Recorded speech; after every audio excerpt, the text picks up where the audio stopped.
Dear students, good morning everyone. My name is Sheikh Rahman. I am working as assistant professor in civil engineering department at Amrok Engineering College. It will be there at Kodat. So today in this section we have to be discussing about the fourth unit related, nothing but groundwater hydrogeology related fourth unit point of. We have to be discussing about the geophysical logging and resistivity logging. So nothing but of the geophysical logging, resistivity logging, it will be represented by the surface identification methods, which what we are identified here, nothing but of the groundwater investigation point of surface methods we have to be applied to knowing about, to understanding about the information of the water resources.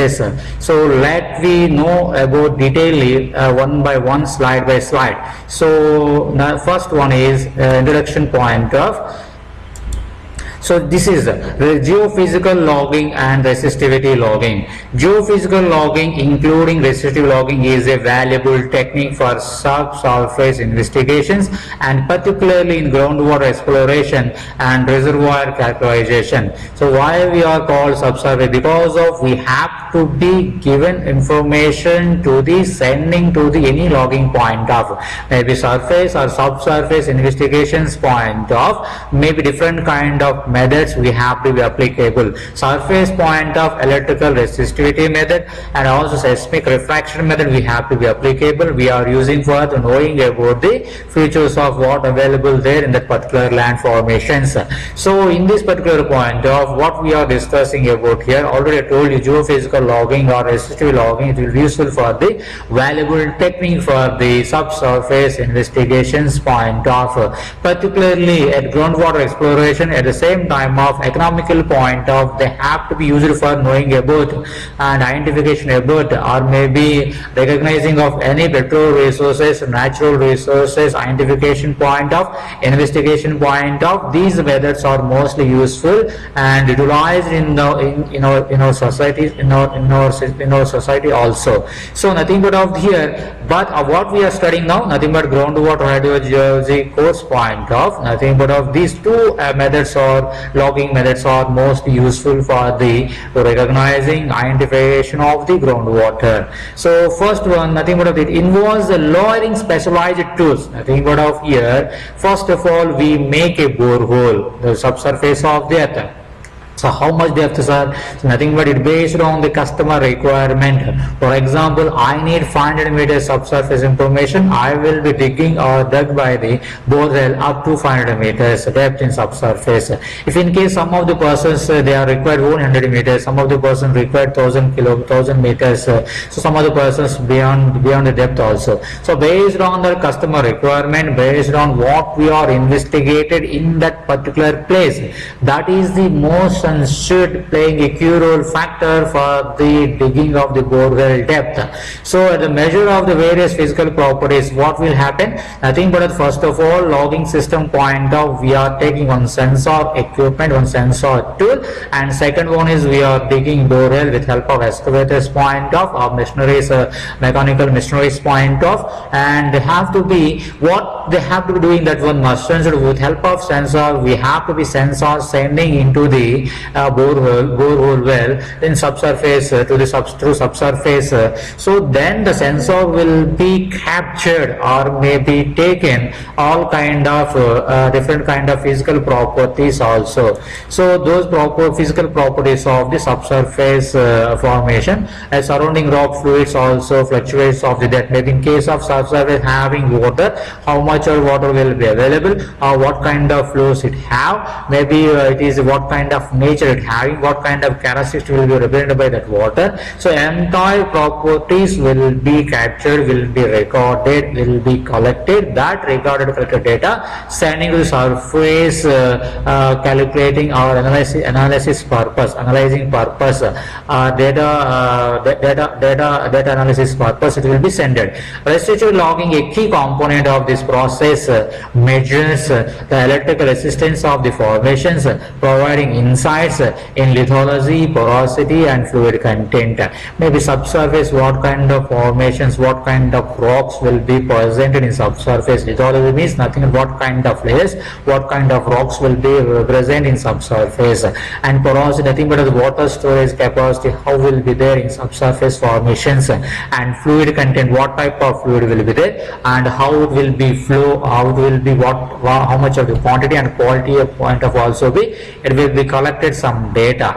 And next one here, geophysical logging purpose, nothing but to obtain detailed information, obtain to detailed information about the subsurface formations, including lithology, fractures or variability, porosity and fluid quality by measuring physical properties. I already told you last slide point of maybe geophysical logging, the main aim is nothing but of we have to be sending one sensor. So like one borehole we have to dig it. So in the digging point of we should be sending one borehole. So digging one borehole in maybe in that particular here what will bring with sensor. A sensor will be sending to the subsurface. The sensor depth wise or maybe layer to layer it will be traveling subsurface based on the depth of the borehole point of. At particular time it will be captured the surrounding rock features, what kind of lithology it will be having, what may be having any fractures or not, having variable nature or not, and porosity nature it having or not, fluid quality and quantity, it will be entire physical properties of that entire formation related physical properties, it will be captured, it will be noted, it will be recorded, and then the recorded data will be sending to the the data processing system, the data analyzing part it will be sent to the top. Okay, so next one, so it will be graphical point of really represented as like this here. So maybe methods, common methods used in the electricity point of spontaneous potential SP, the same time of natural gamma, maybe gamma rays also, nothing but gamma rays also be applicable for the knowing about subsurface information point of, and acoustic and thermal measurements also be helpful for the knowing of the measurement point of. So all values will be represented as a graphical formation. If in case graph will be represent highest peak, that particular point of having by the resistant more, that particular point of feature having more. If having less will be represented, that particular point of not having intensity, not having in too much of the priority for that particular aspect point of. Okay, so next one is represented by the other graphical system point of, it will be represented by here. So next one is the see here, so nothing but the geophysicist who has to be studying about these geophysical methods point of did master data person, we are called geophysicist. Maybe with help of geologist, with help of geophysicist, we should be identified subsurface formation, what kind of features have to be available, have to be present in subsurface formations. So identifying aquifers, particularly we are studying about the groundwater resource point of, maybe groundwater hydrology, particular course point of we have to doing these kind of methods, apply these kind of methods. That's why we are identifying aquifers, estimated water quality and correlating within boreholes, and evaluating reservoir formations. Maybe what kind of aquifers will be there, maybe confined aquifer or unconfined aquifer. At the same time of in that aquifers the water quality, so how much of the water available, how much of depth will be available, so depth of the aquifers, depth of the water availability, and also correlated between boreholes, maybe one borehole another borehole, what kind of correlation to having. Maybe in case in this borehole we have to extracted water, maybe another borehole water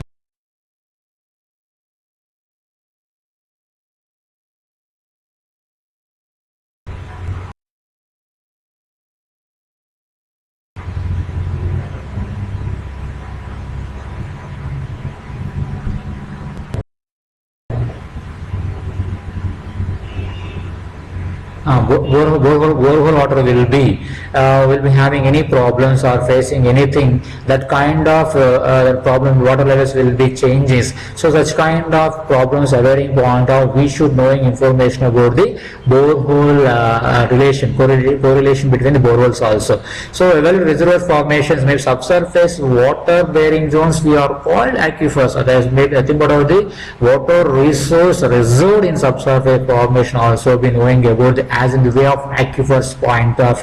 Those aquifers having any problems, maybe leakages point of, fractures point of, the life will be depending upon the reservoir point of, maybe the timber of the life should be depending upon what kind of permeability nature and what kind of soils will be presented in that subsurface, maybe having any cracks or fractures will be there or not. Those all will be represented. Life of the reservoir also, evaluating of the reservoir formations also.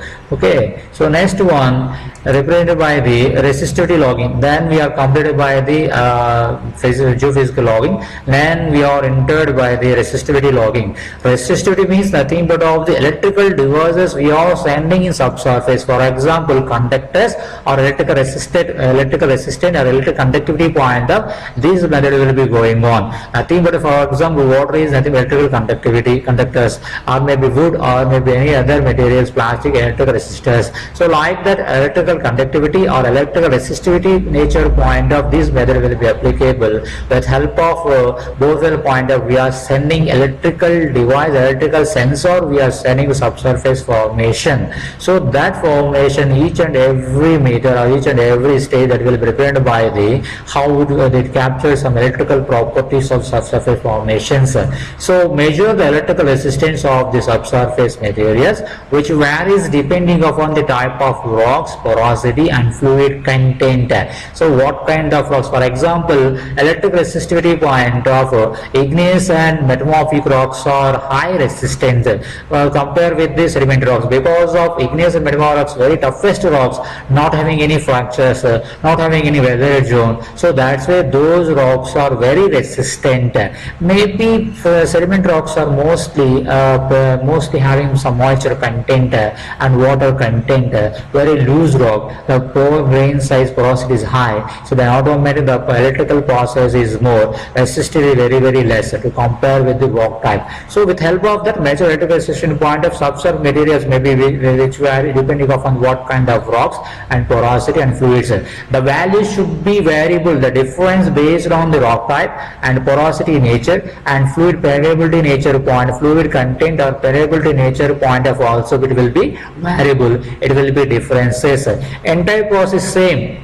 The physical logging point of, geophysical logging point of, one sensor will be captured by the physical features of the porosity, variability, and also what kind of rocks available, what kind of the formation will be there, what kind of aquifers will be presented. So those entire things has to be observed or calculated. But here also we are sending electrical device, electrical sensor. It will be captured for the electrical passage, electrical conductivity, how will be there, how will be represented in subsurface formation, how will be react in subsurface formation, maybe conductors or resistors point of, it will be calculated, it will be knowing some subsurface information. The graphs will be represented like same way, some of the having peakest value, some of the having lowest graph elevations will be there. So means nothing but of these, some of the having the simultaneous and the equal intensity will be there. So based on that, the depth will be changed, automatic formation will be changed, the values should be changed. So like that we have to be identified knowing subsurface features. And next one, how it is work. So different resistive logging tools are used in investigation of the varying depth of the penetration into the formation. Same how we are digging of the geophysical logging point of, here also we have to do penetration, some of the devices, some of the tools, some of the equipments. Interpretation, lower resistivity values often indicate the saline or mineralized water, while higher values suggest for the fresh or clean water, particularly in porous formations. especially if water formation point of so maybe low resistive values. I already told you last image point of here. So the values will be prepared. Low values should be nothing but of the saline content nature. So where the values are high levels, that will be represented by the nothing but of the fresh water. Low values are the saline water and mineralization, and highest values represented by the fresh water. So like here also we are saying, so nothing but of the lower resistivity values are indicated by the saline and mineralized water, and the higher values suggested by the fresh water, clean water, particularly in porous formation. Porous means nothing but of the high porosity and moisture content will be presented. That kind of formation, it will be able to applicable to analysis for the low resistivity and high resistivity. And next, then so here also applications where we are applicable: identifying lithological boundaries, locating aquifers, and assessing the water quality. Already told you. Example: in a well resistive logging can be help identifying the depth ranges of saline groundwater zones, which can be seed of the prevent contamination freshwater aquifers. First of all, we are able to identify the saline water depth. Automatically, the saline water will be interrupted in interruption or maybe intrusion into the freshwater resources. Nowadays it is one of the biggest water pollution. So that kind of problems averting purpose we should be recognized by the where the depth of the water zone available, the same time of saline water how much depth will be get. So when we are that based on that, we should take the precautions. We are not to be over extracted beyond the saline beyond the groundwater zone. So if in case we have to extract more water, automatically saline water will be interrupted or intrusion in that aquifers. So based on when we are identifying saline water depth, that based on the depth point of we should take the precautions. Limitedly water will be extracted. Otherwise we are facing problems. So saline water will be interrupted intrusion in the freshwater resource bodies. That will be creating domestic problems, agricultural problems, or maybe ecosystem problems also. So distinguish between the materials. Resistive logging can help differentiate between clay and stone, and at the same time of gamma logging becomes easier distinguish between the different fine grained materials. So actually each and every material point of own resistivity values and own porosity values and own permeability values. So that will be differentiated, it will be different values should be identified with help of these methods also. And detailed subsurface information, yes, provide continuous record for the subsurface properties. So the course with help of core samples also be able to identify those kind of properties also. Non-destructive, generally considered as a non-destructive methods, especially resistive logging, which use a low voltage and does not damage the formation. If these kind of methods not able to damage by the subsurface structures, subsurface natural formation, not able to defect, not able to affect it. So only digging one hole, we are sending equipment, we are getting through information subsurface, not having any negative problems, not having subsurface structure, not able to destroy, not able to disturb. Okay, and next one. So then conclude this. Then we are ready for conclude this section. My dear students, if you having any doubt, please text me as possible as I will reply to you and answer to you.